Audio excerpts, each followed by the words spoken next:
whatever, particularly of the presenters. I mean, when you have the experience of a Lee Cabe, of a Keith Reese, of a Mark Westlake, you really begin to see that people have been involved with this a period of time, and it really gets them involved into an experience of life that they don't want to give up. So if you're a new teacher getting involved in this, let me assure you that this can be a great experience, a life experience, and even when you retire from school, you can come back and be a judge. Okay? Always opportunities here. I want to talk about what this upcoming race is going to be about. This is the first time we've done a hybrid event. It means that both you and we are in new territory here. One of the things that you heard Mark Westlake talk about was, well, if you're going to be doing a track race, then you build your car this way because you don't have to worry so much about the weight. But if you're going to be moving cross country, maybe weight will be a consideration. When you're doing the track race, maybe your turning radius may not be so significant, but if you're doing cross country, turning radius is primary. You talk about weight, turning structure, egress from the car, things change, and you've got to plan for both of that in a hybrid event. We first thought that when we were planning the hybrid that we would have 2 days and that would be a race. And the other 2 days would be a race. And it dawned to us that that wasn't going to work. Why? Because almost any solo car should be able to function 2 days with a battery pack and not have to suffer or stress their batteries, nor suffer or stress their team. But if you put both together, 2 days of a race, having to drive your car at a certain speed to know that at the end of that second day, you've got to have enough energy to be able to get out on the road and be able to drive for 2 days, then it requires a whole different scale of strategy. So we think this is going to be a marvelous new experience. We're looking forward to seeing what's going to happen. I'm going to talk you through the time frame of how things fit together. Now, if you've already been in one of the races, it's going to be a little redundant, but if you're just coming to the race, I always felt like it was nice to know what was going to happen next. First off, you come in and your team registers at 4 o'clock on a Friday afternoon. I think it's July 18th. You want to be sure that you've got everybody there. Don't fly in late. You want to have everybody have their driver's license, who's going to drive. You want to have all your forms completed. You're going to have release of liability forms that require parent signatures before they get there. You want to be sure that that's completed. You want to be sure that you've got your little scrapbook that shows us how you've developed your car. I'll be sending out reminders so that you'll know what you need to have, but as you're thinking about this in advance, it makes it easier if you know what's coming. So between 4 o'clock and 7 o'clock, we have team check-in and registration. That's where you get your T-shirts, you get your booklets. We get you registered. We know who the drivers are. Then at 7 o'clock, we have an all-race meeting where everybody, the judges, everybody from all the events, all the teams, anybody who's going with you on the race will meet in the ballroom here, and we'll look at each other. That's an important thing. It's a neat thing to see who else is in there. We'll talk about last-minute instructions, give a pep talk and all that kind of stuff, but it's neat to look around the room and see that you've got these teams, because what we found is that by the time you get to the end of the event, you're really one homogeneous group. You've all gone through the same experiences, good or bad. You find that if you've had success, one of your successes is maybe helping a team that's not as good as you are. One of the things we pride ourselves on in this competition is that this is really not a competitive event, it's a cooperative event. Once you get there, you're a success. When you think about the number of people who actually file an intent and actually get there, huge. We had half the people who filed an intent actually arrived last year to get to the race. So it's also a privilege, I think, to be in this event because you've been allowed to come into the event. There are over 400 schools around the country that want to enter it, but we can't allow them in because can you imagine what would happen if we had 500 people show up at the Speedway to race? 500 teams? Incredible. We're moving towards a solution to that. We're going to be having regional events. We're going to have a Northeast Regional, Southeast Regional, a West Coast Regional, and a Texas Regional, and then invite the top teams from each one of the groups to go on the national event. And that way we could have 500 teams. But right now, with 130 teams that we've allowed in the program, this is the better way to go. So after the teams have checked in, we've had our meeting the next morning, 8 o'clock. Your car has to be ready to start scrutineering. If your car is not ready to go at 8 o'clock, you automatically get a penalty. One of the things that we're stressing in the rules this year is when you come to the race, your car is completed. Your car is ready to go. We've had a couple of years of experience where teams have come with the best of intention, but they spent the entire race putting their car together. That's a real tough thing. And then on the cross-country race last year, each night along the way, the judges were tasked with trying to provide advice and assistance. And maybe by the last day of the race, the team got in. That puts a huge amount of stress on the team that's building, huge amount of stress on their kids. So we don't want that. We want you to be ready to go. You have 2 days to qualify. If you haven't qualified at the end of the second day, you're not getting into the race. That's new this year. But that's our way to try to encourage people to be prepared in advance. Now, I say this after building 9 solar cars. And I know that there were many, many years that we never completed the car till the night before we headed to the speedway. And it's just one of those things that happens. You don't want people to quit. You don't want them to give up. But you want to try to plan ahead, following that schedule, that guideline about how to do things, that you do devote enough time that you have a completed car.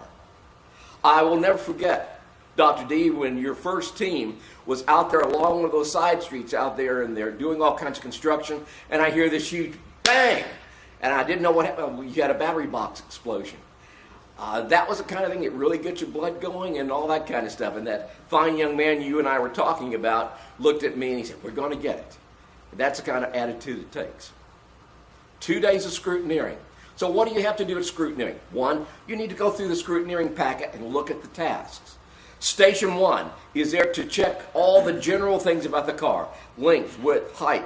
Can you see from your driver's seat, and every driver see from the driver's seat, sufficiently so that you can see a traffic light coming up? We have a rule that specifies that you've got to have a 10% above the driver's eyesight that you've got to be able to see up ahead of you. And that's put in there because if you're going through a small town, there's a stoplight there, the driver needs to be able to see it. So those are the kind of things we check. We check on visibility. Can you see things out of the front, the side, the rear of the car? We started this intern program. And one of the things we learned from this intern program is, do you know what? I found out that teams are not always upfront with us. Just amazed me. We had this team that couldn't pass the turning radius. So what they would do, a number of the students would get around the judge and they'd talk to him, and that one kid would be there tightening one bolt and loosening the other. And he said, "We're ready." So the car would go and would make the left-hand turn. You couldn't meet it. And then the kids would get around the judge again, and they'd be talking while the guy tightened the loosened bolt and loosened the tightened bolt, and they could turn the other way. How did we know that? Because y'all told us when you came back as interns. Amazing. So we learned from the interns that we've got to be careful about a few things, but it's an interesting experience. That's one of the things that you do in the turn station. We also have something we call the Tilton Turn. That way you've got to tip your car up on one side and make sure not too much falls out. I remember the group who brought a little tag they put on the back of the car. If you see nuts and bolts on the ground, you know a solar car has gone this way. Very, very careful about that because you don't want that to happen, and there's a penalty about failure to secure. Our station 2 is your electrical station, where we check to make sure that you followed all the guidelines dealing with the electronics on the car. I've got to say, and my first slide's going to be this here, check for rule updates at the update link on the main page, because that's where we'll be making clarifications. There is a clarification coming down the pike right now regarding insulation, and it relates to the insulation within the battery box and insulation on the supplemental system. We're going to clarify that. So please watch that next week, and that'll be posted on the event update section there on the main web page. It's at Station 2. We check to make sure that you know what you're doing. We'll be talking about the efficiency of your solar cells. Is everything properly sealable, everything protected, and we get an idea whether or not the students know what they're doing. Remember, all this time, sponsors and teachers are 100 yards away. Everything's being done by the students, not by the teachers. Then when we get to our slalom event, this is where those of you who've been here before, you know Guntis Terod's our most senior judge. Guntis is old-handed. This is where each one of the drivers has to demonstrate they are capable of driving that car. And that's what Guntis told me before we had this meeting today, to be sure to remind you, don't let the driver tell them, I've never gotten in the car before. You know, that's just really scary. We find out whether or not they can handle the car safely. And also, he loves to do the quick egress. You've got to be able to unstrap, get out of the car in 15 seconds. So that's an important thing. When we get into our fifth and sixth stations, fifth is braking. Can you stop within a reasonable period? The guidelines are set out in the rules. We have two of these braking tests. One, when you're traveling at a certain speed and you come to a stop. The other, where you're out on the track and you're driving as fast as you can, you put your foot on the brake, and we find out whether or not your car is able to be controlled when you put your foot on the brake. You don't want to have your car fishtailing all over the track, because if you did that in downtown Austin, when you're trying to come to a light, that could cause a problem. And then our last station is where we take all the cars out and we let them drive around the track a couple of times and pretend that you had a breakdown. You bring out your chase car with a trailer on it and see how fast you can replace it into the trailer and that kind of thing. We may bring back this year the little competition about who can get their car into the trailer and get it out quickest, and maybe provide a special award. Sort of a nice incentive for that. Okay, that's what happens during scrutineering. Then when we get into race day, up until that time, you have complete control of the car until the race actually begins on that Monday. You'll have access to the speedway at 6:30. You can go in there and you're still in control of the car. At 8 o'clock that morning, we have a driver's meeting. Everybody goes to the driver's meeting. We talk about our last bit of advice for that day. If we're on the road race, we will be telling you any kind of special hazards. But we also use this as an opportunity to compliment you, to give out awards, to make presentations during that time. That's 8 o'clock. We start racing at 9 o'clock. So the staff will be starting to get you ready and involved in lining up in the proper formation at that time, and you start at 9 o'clock. If you are Classic Division, you run from 9 to 12. What's the other part? Who remembers? 9 to 12, 2 to 5. That gives you 2 hours to get off, to eat, to take care of any kind of fixes on the car that you need to. If you're open or advanced, you start at 9 o'clock, you end at 5 o'clock.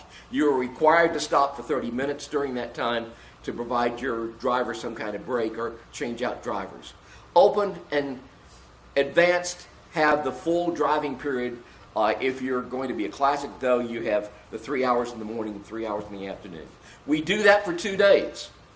And then on the next day when you come at 6:30, we have our driver's meeting, and at 9 o'clock, we're on the road.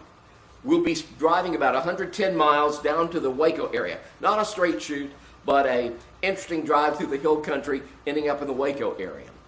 At 5 o'clock at the end of that day, wherever you are, if you've made it all the way, that's fine. If you haven't, if you're still partway down the way, you have to pick up your car, put it in your trailer, and drive on for the end event. Because at 7 o'clock, we'll be providing dinner in the community where we're planning to stop. Next morning, same type of thing. 6:30, you have availability to your cars again. 8 o'clock driver's meeting, and then we end up that day sometime in the afternoon in Austin. We're not setting out the race course yet for a couple of reasons. One, we don't want you to be worrying about that yet. Secondly, some of our sponsors are still negotiating as to where they want us to stop there. But that's the nature of the event. At the end of that event, on that Thursday night, we have the awards banquet, and the award is presented for the teams in the Classic Division, Open Division, Advanced Division. Classic Division will have 5 awards: first, second, third, fourth, and fifth. If you're in Open or Advanced, it's first, second, and third. And it's all based upon your being able to drive 2 days at the Speedway and 2 days on the road. Be an interesting thing. Yes, Dr. D? Would you have a team hotel in Waco? No, because of sponsor implications there. If a sponsor say wants us to come to their location, then we want a hotel that's close to there. So that's what we're up to. But we will know that very shortly. Second day, how many miles is second day? It'll be about 110 both days, which is very doable. By the way, if you go to Australia, you're thinking about doing the Australian race, you have to be able to do at least 240 miles a day, better 260 miles a day. If you can't do that, well then there's no reason to go to Australia. Right? It's just one of those things. Yeah, you're required about 38 mile an hour average. In our event, one of the things we went to last year is you have got to be running on the road when we're doing cross country a consistent 15 miles per hour. If your speed falls under 15 miles per hour, you're off the road. That was new last year, and it seemed to work. It's a safety issue. We don't want you to going 5 miles an hour down the road, even if you're on the side of the road. When we're in a closed track, though, if you want to go 5 miles an hour, there's no limitation on that. And I've watched many a team do 1 lap in an hour. You know, that's not the best way to go, but they want that extra lap. But on the road, you have to be driving a consistent 15 miles per hour. So that's the race. I've got to also say that on the Sunday night before the race begins, we have our opening banquet here. But something really exciting on the Saturday, this is after the first day of scrutineering, Liberty Christian School, which is right down the road here, has invited all the teams to come over to their school for a social. Give us a chance to get to know each other a little bit better, and that'll be a fine opportunity. I want to thank the school for making that possible. So can we give them a round of applause right now for Liberty Christian?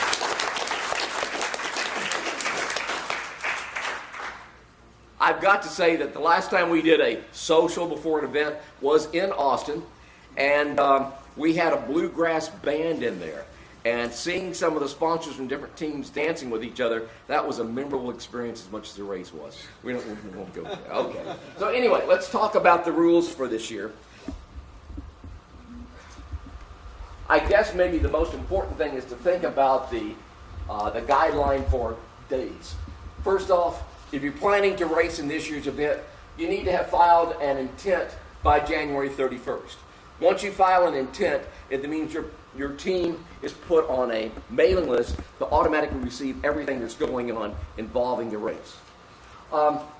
February 1st, your preliminary registration is due.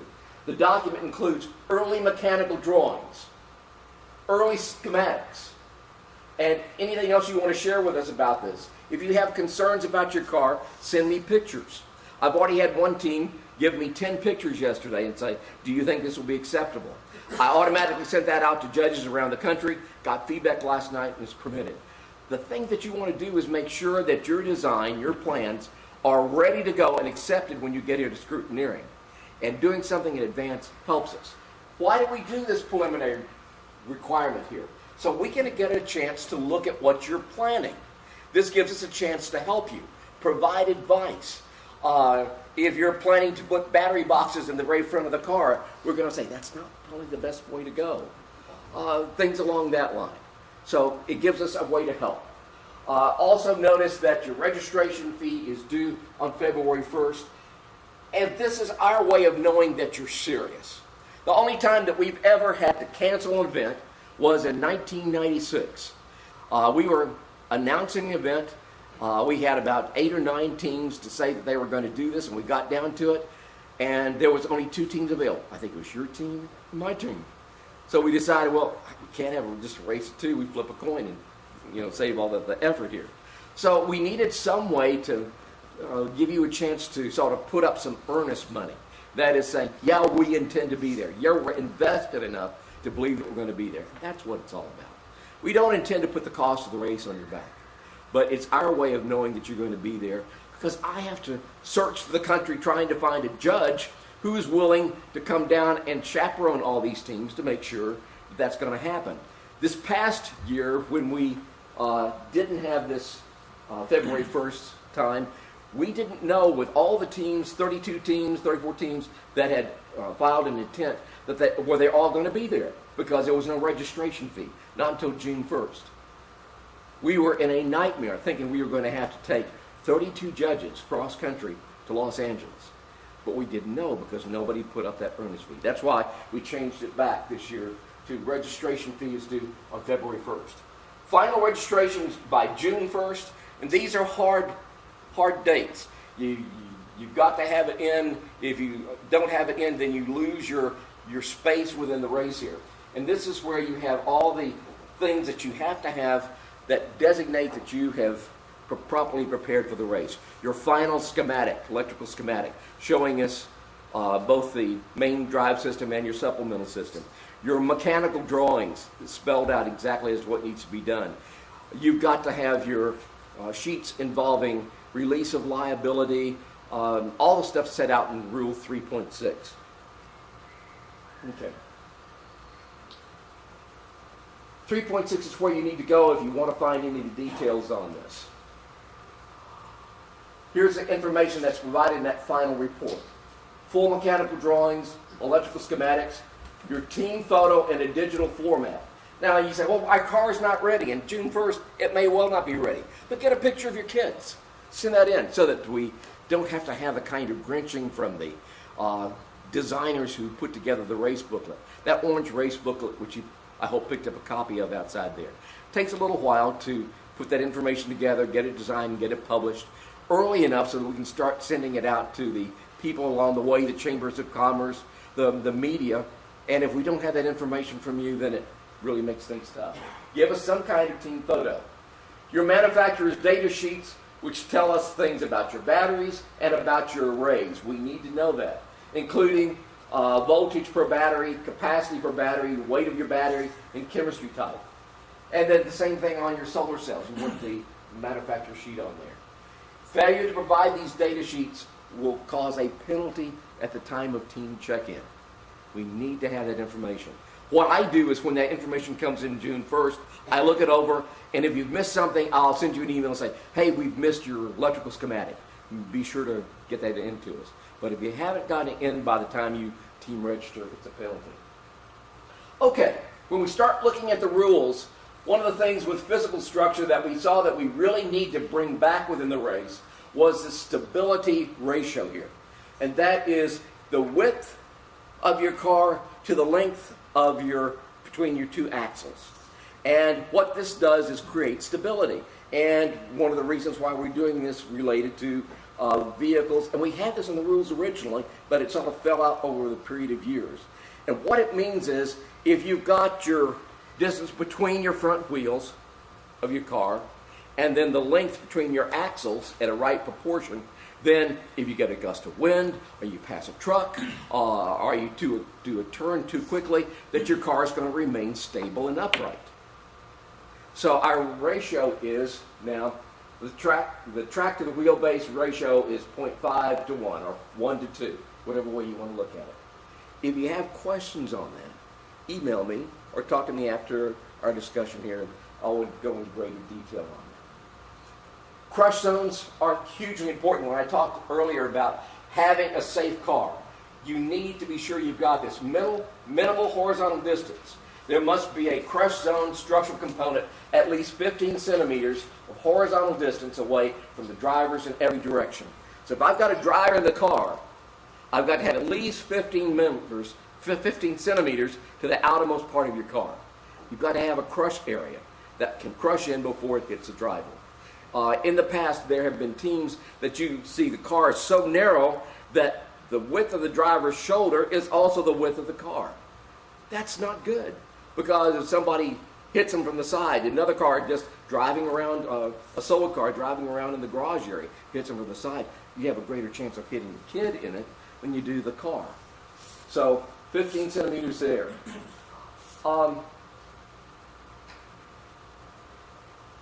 New this year is a specific amount of distance dealing with front and rear crush area. So that from the front and rear, you've got 35 to 50 centimeters off the ground throughout the entire width of the driver's compartment. That means what we've done this year is said that your crush zone has to be at a certain height. We were having people with very low cars having their crush zone down here. But if you've got another car that's going to impact you and they run into you, they're going to completely miss your crush zone. So we went out and did a survey of both solar cars and regular propulsion devices, cars, and determine where the bumpers would be, and they would be higher than that. So that's why we have the front and rear crush zones 35 to 50 centimeters off the ground. Left side and right side, same thing, 35 to 50 centimeters off the ground. Yes, sir. So the 35 centimeters is the minimum height requirement of that crush zone? Right, right. So that it's high enough so that there's something for the car to hit than hitting the kids. 50 is the thing. Right. What we found is that if a solar car is impacted from the side, it's so light that the car itself is probably going to move. And that's what you want to happen. You want the car to move. But you've got to have something for the impacting vehicle to hit to get the car to move. And if there's nothing there on the side of the car for the person to hit, then you're going to be hitting the kid. So that's why we've tried to very carefully spell out that you need to have something at that height to protect your driver. Now you saw many pictures of that. When Mark Westlake was showing you the different crush zones around the car, there were many examples of how people had something at that height. It's nothing that we would normally think about doing, but when people are trying to save weight on the car, many times they want to cut back stuff. I heard somebody saying yesterday, well, where the driver is going to egress from this, we're going to get rid of that crush zone there. That's not a good idea, because it means where the driver's sitting, you're not going to have a crush zone. So you want to be sure you're going to protect the driver and maybe find a new way for them to get out of it. So if you're making a composite chassis, that would mean you make some kind of a longitudinals out far enough to meet the pressure. That's right. That's right. Jim, do you have a question? Okay, this is like a silent auction, something like that. I think you bought the deal there. Okay. I mentioned this yesterday, but just going back over it with batteries, we're talking about the regular things, nothing changed, except for batteries may not be supercharged. We found that last year some of the teams were supercharging their batteries. This gives an unfair advantage, as well as tends to be a little bit dangerous. We found that some teams were charging their batteries up to 14.5 volts per battery, and that can be an issue. So we're going to be watching out for that this year. What is the, we have a maximum, so we'll know to watch for it? Would you send me an email on that, and I'll get our judges who will be checking on that to come up with some kind of clarification on it. It's a very good point. By the way, anytime you have any kind of question, send me an email. Then you keep that email as proof when you go through scrutineering. That email is your get out of jail free, so to speak. So if I say, yeah, you can do this or not do it, then the judge there at scrutineering knows. Yes, sir. The clarification you just talked about, can you send that out to everybody? I will. It will be a part of the VIN update. Perfect. Thank you. Yes, sir. On lead acid batteries, what, are y'all gonna set a point and monitor that point, or? We will at scrutineering and see what people do. That's where the problem comes. Not so much during the race because you're just charging off the sun anyway. But when people come into the race at that point, have they supercharged their batteries? That's what we'll check. And we'll send out a guideline as to what would be reasonable. So we never use a charger besides the race? You're fine. Yeah.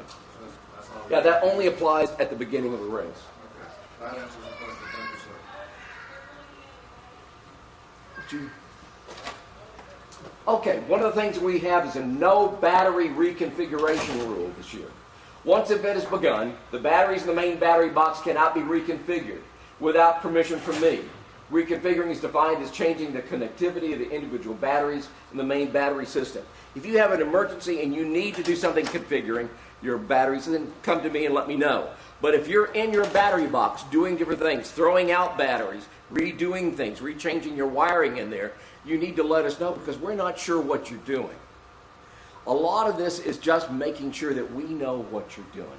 And I found over a course of time that if you have a problem, if you can talk to your judge about it, then it will save you a huge amount of effort. Jim, when we were doing the cross country last year, did people come to you and ask for assistance or advice prior to their doing it? Yes, always.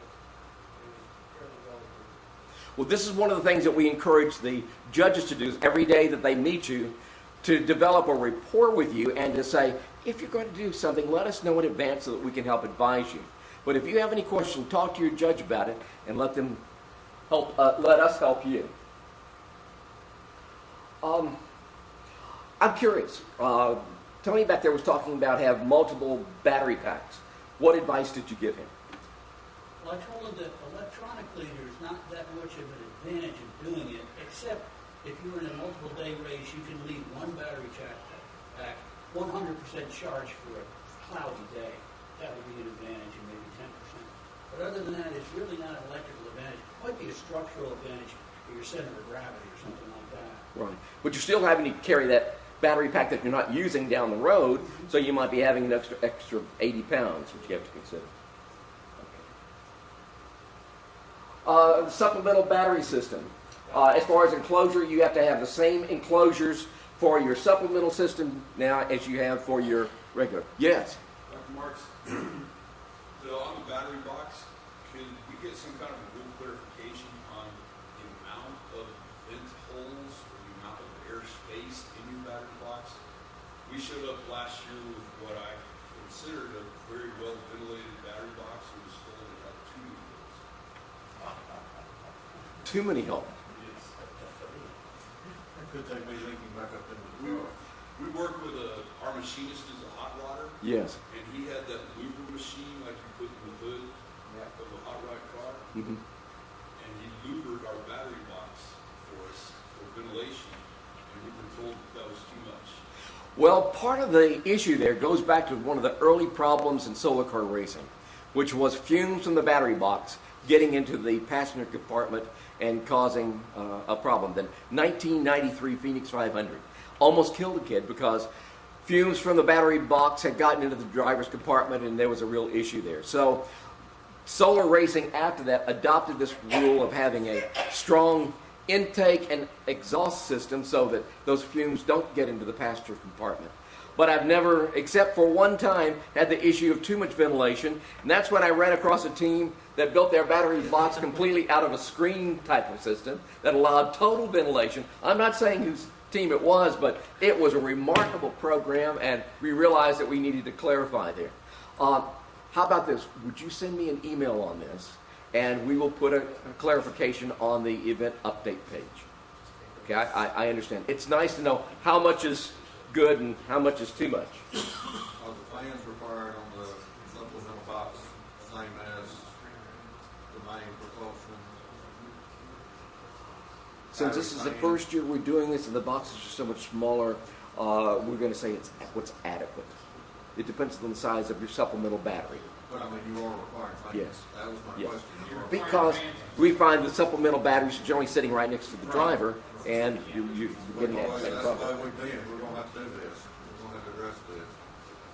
No, when you had said battery type on there, what was the point about battery type on the supplemental batteries, did you say? We said that in a regular battery enclosure, you have certain requirements for it and venting.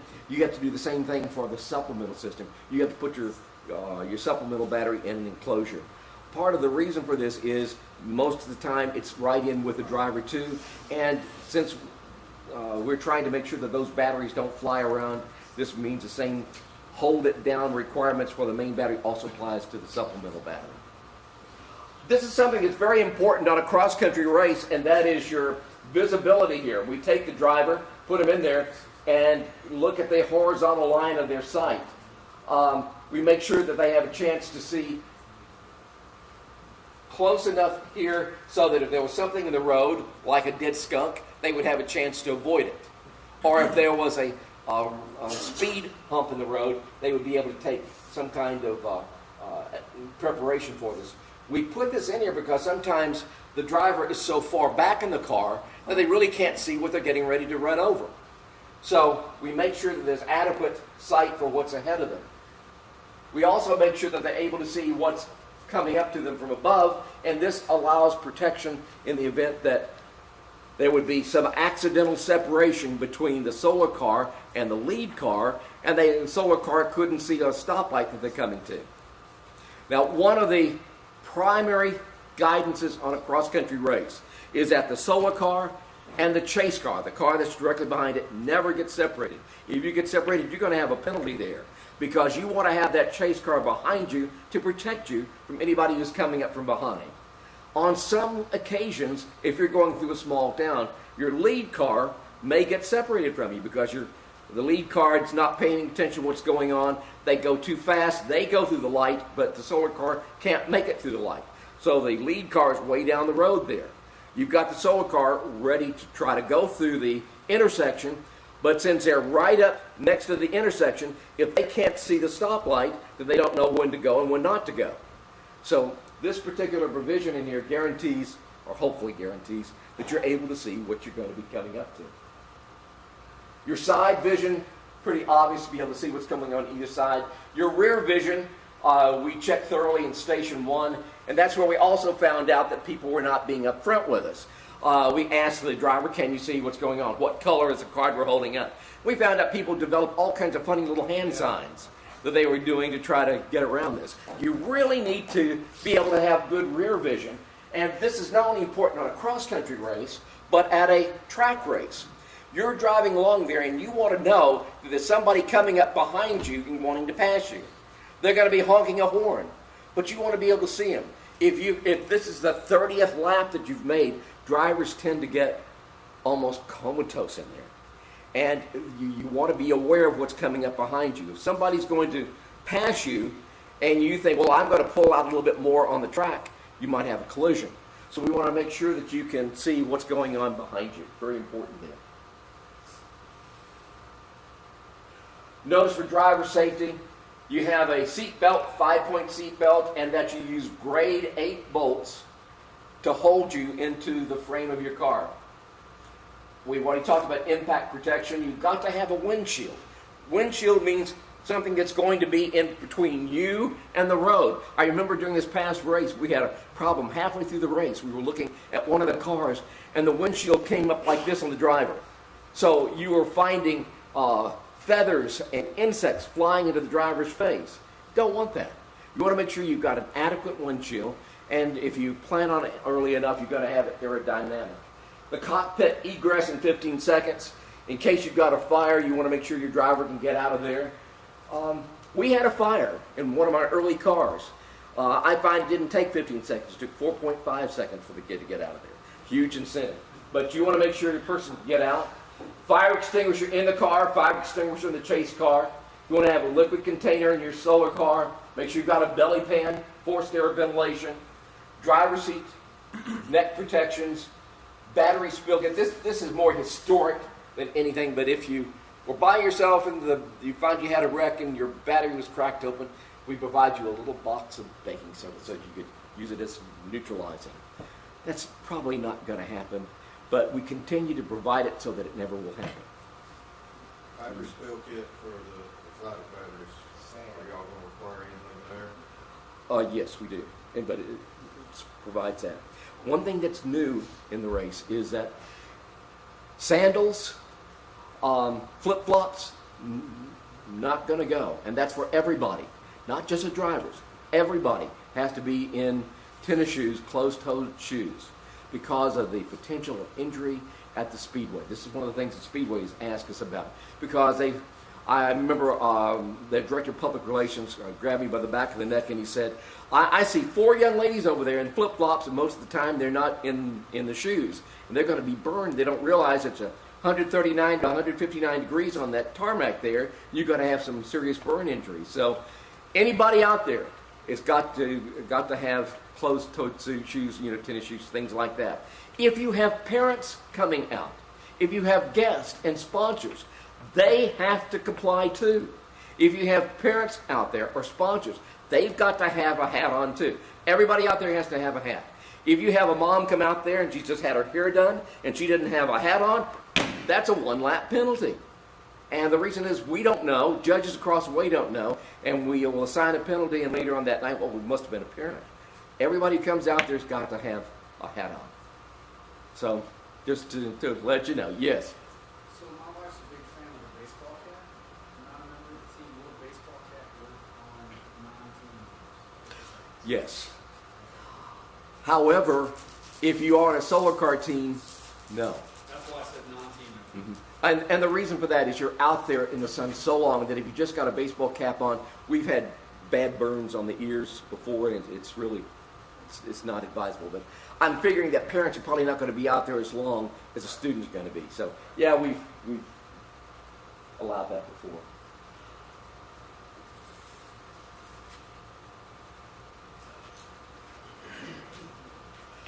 One of the things that we adopted this past year was that on a cross-country race, now we require you to have 3 cars going with you. Somebody said, well, this is all about sustainability and renewable energy and saving power and all that kind of thing. Yeah, you have a solar car driving along, and here you have all the gasoline being chugged down by the lead car and the car that's pulling the trailer and the second chase car. But it's about safety for you. Your lead car has to have amber lights. Your chase car has to have amber lights. Your second chase car has to have amber lights. Your chase cars also have to have these eco lights, which are provided, spelled out in the rules. These are special lights that provide enough warning if you're coming up behind the car that there's a vehicle moving slower ahead. We found this out in the 2010 race. Amber lights are just not worth a warm bucket of spit. It just boils down to that. But if you have a light that you want to see somebody deceive 200 yards away, these echo lights just are huge flashing LEDs that send up enough warning for people to slow down. Both chase cars have to have them. And you say, oh, that's expensive. It is, but it's your safety. This is our effort to try to make sure that you're secure in this. Yes, sir. So in the race this past cross country, we had the lead car, chase 1, had the echo lights. Now, are we changing that for the 2 chase cars have to have echo 2 lights? chase cars have to have echo lights. So we need just 2 sets total. 2 sets total. Chase 1 and chase 2 have the echo. That's right. That's right. Evaluating after the race, you're really not going to have too much of a problem with people coming up behind your lead car. But we found that both your first chase car and your second chase car, that's where you're trying to give warning to people, crazies who are coming up, 80 miles behind you. We try not to go on a road like that. That would not be that speed. 2 sets total. Right. And the definition of set would be 2 per car. We think 4 is what you should really have. 4 per car? Right. Yes. We had Wayland's, they're still saying Wayland last week. You were talking Echo, that's a very brand. It's not a new light, it's a brand. Right. We got ours from our fire department police. They use it in their class 1 division. Should we maybe change it to be a class of light versus this? We keep saying Echo, but we had the Wayland's and they were. We put the burden on you to convince us that your light that you want to substitute is just as good as an echo light. You did, and we said fine. Yeah. So we got it for free, and that was even better for us. Absolutely. But we say the echo as a standard as well as a class on this. We're still trying to work a deal with them for them to provide the lights at a better cost. Yes. Since his light was approved and it was a non-echo light. Yeah, it was a Wayland. It's a different brand, but it's the same class 1 division. So is that something you could say you can use this Wayland light or these echo lights so that if we have to go purchase more, we can trace the cost, or is that? If you want to purchase something else, you're going to have to demonstrate to us that it's the same kind of, it produces the same number of lumens or more. They did that last year, and our research indicated that you provided was that your light was, I think, superior to the echo lights here. So that's what I'm getting at, though. Is it possible just to take the light, the documentation he sent to you, and say you can use this echo light or this Wayland light that they use? The reason why we say the echo here is try to prevent confusion with it.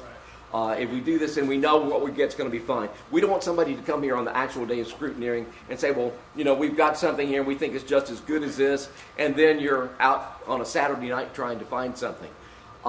In advance, if you send me information, then and then we can send you back something you can have for scrutineering that gives you that right.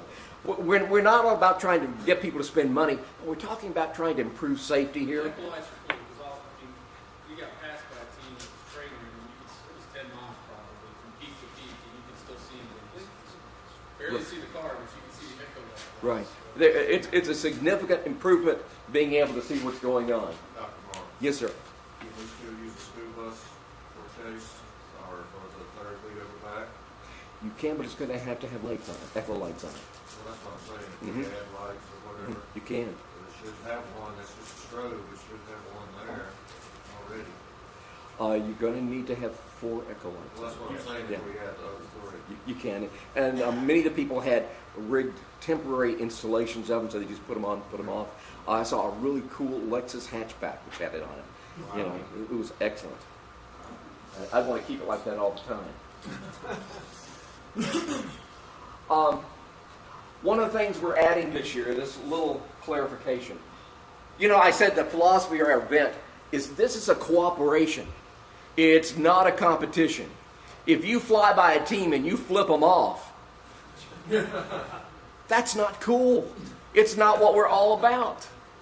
So, if you're saying, somebody said to me, well, we're just showing the sign of the Great American Eagle. Well, you know, it just was not reasonable. So, overly competitive team rhetoric will be deemed unsportsmanlike conduct.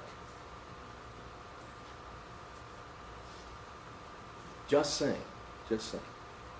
All about cooperation. Okay. So those are the changes. Your questions that you ask, you're sending me emails on that. Your answers clarified by posting them on the event update section in the main web page will give you a chance to have something, a sense of security. Here's what I recommend. If you have any questions that you feel concerned about, send me an email and let me send you an email back saying, yes, this is a good proposal, it'll be fine. And then when a judge at scrutiny says, how come you have siren lights rather than echo lights, you can pull out my email that says this is okay. Okay? We have about 35 people who work with us as judges in this event. And they're trying to do their utmost best, and that's why we put these little provisions like echo lights, because then they know what they can rely upon. But if you show up with a different type of light and my email, you'll be fine. If you show up with a different type of light without my email, then you've got proving to do. I hate to require people to spend money on things, but it's your safety is our primary concern here, and we think it's worth the time and investment. Again, I appreciate you being here for our workshop. I wish you well, and I look forward to seeing the teams and teachers at the upcoming team check-in on Friday, July the 18th. If for some reason, teams, you decide that you're not going to run this year, well, come on out. Still be a part of our event while we're here at the workshop. Teachers, if you don't have a car that's racing, come be a judge with us. Okay? Thank you very much. Appreciate you being here.